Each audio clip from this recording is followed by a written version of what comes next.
اعوذ باللہ من الشیطان الرجیم، بسم اللہ الرحمن الرحیم۔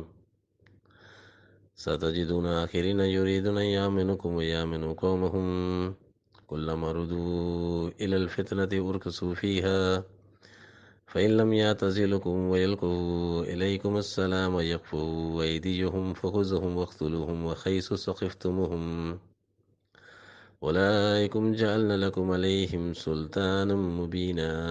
صدق اللہ العظیم۔ السلام علیکم ورحمۃ اللہ وبرکاتہ۔ یہ سورۃ النساء کی آیتیں ہیں جس میں ارشاد ہوتا ہے،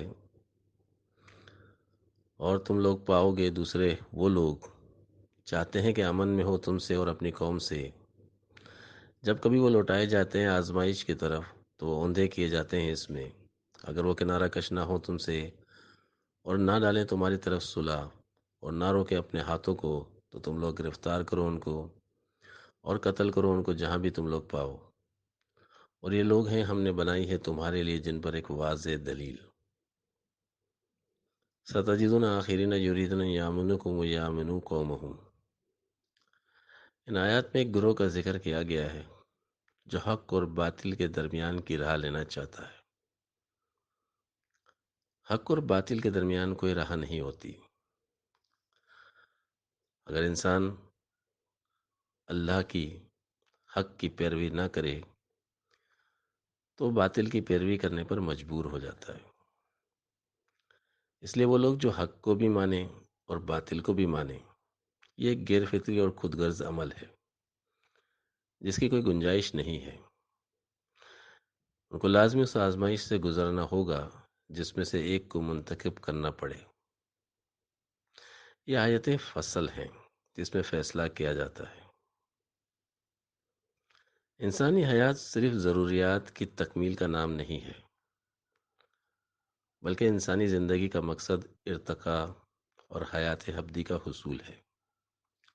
اس لیے دین حق کی پیروی کی طرف بلاتا ہے، اور حق کو باطل پر غالب کرانا یہ اللہ کی منشا ہے، اللہ کے ارادے میں شامل ہے۔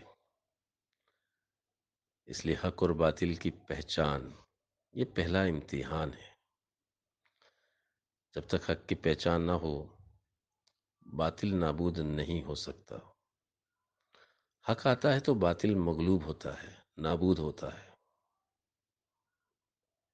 کلما ردوا الی الفتنۃ ارکسوا فیہا۔ فتنے سے مراد ہے حق کے خلاف جنگ کے لیے جب بلایا جائے تو اوندھے منہ گر جانا، یعنی عہد و پیمان کی کوئی پرواہ نہ کرنا، حق اور باطل کی کوئی پرواہ نہ کرنا۔ حق کو سامنے دیکھ کر بھی اس پر ایمان نہ لانے والے بھی، وہ بھی جانوروں کے مقام پر ہیں۔ جس طرح جانور انسان کی غذا بننے اور انسان کی خدمت کرنے کے لیے ہیں، اسی طرح روحانیت میں کفار اور باطل قوتیں بھی مسلمانوں کے تابع ہونے اور ان کی سواریاں بننے کے لیے ہیں۔ یہی وجہ ہے کہ حق کے علم بردار کبھی کسی باطل کی برتری کو تسلیم نہیں کرتے۔ باطل کی پہچان بھی ضروری ہے۔ جب باطل کی پہچان ہوگی تو حق کی طلب ہوگی، اس کی قدر ہوگی۔ اس لیے باطل کو پہچان کر اس سے کنارہ کشی اختیار کرنا یہ پہلا مرحلہ ہے۔ یہ اصول یا آیت فصل مارکہ جہاد کے وقت کے لیے ہے، کیونکہ جہاد حقیقت میں قتال جو ہے وہ حق اور باطل کی جنگ ہے۔ اس جنگ میں جو باطل کی پیروی کرے گا وہ بھی مجرم قرار دیا جائے گا۔ فلسفہ جہاد کی روحانیت یہ ہے کہ انسان حیوانیت سے کام لے رہا ہے، یعنی انسان حیوانوں سے کام لیتا ہے۔ اگر کوئی حیوان نادانی سے خدمت انسان میں کوتاہی کرتا ہے یا پیچھے ہٹتا ہے تو اس کو مار کر انسان اپنے قبضے میں لاتا ہے۔ آپ اس امر کو روحانیت میں اس طرح مطابق کر سکتے ہیں کہ جو کفار ہیں اور انبیاء کی وہ جو امتیں ہیں جو نادانی سے اسلام کی خدمت میں کوتاہی اور سرکشی کرتی ہیں، اس کو جہاد کر کے مسلمان اپنے قبضے میں لاتا ہے اور جہرانہ عملے سے اس کو اپنے تابع کرتا ہے،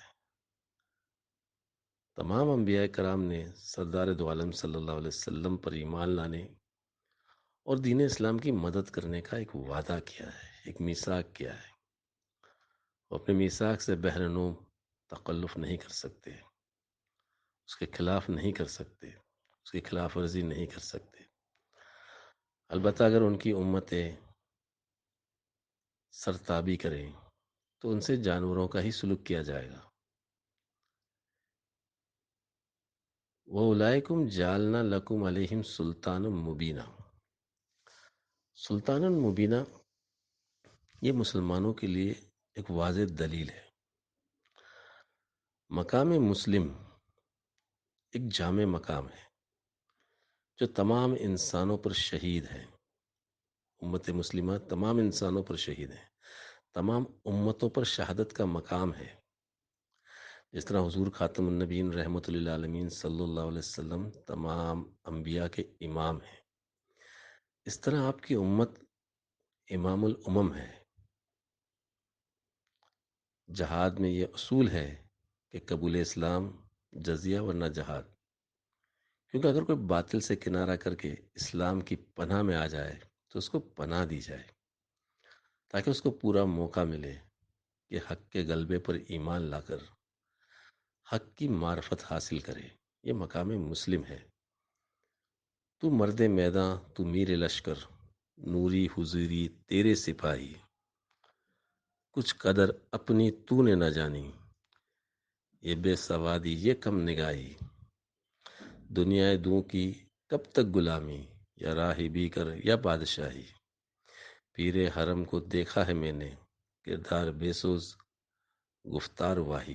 وآخر دعوانا الحمدللہ رب العالمین۔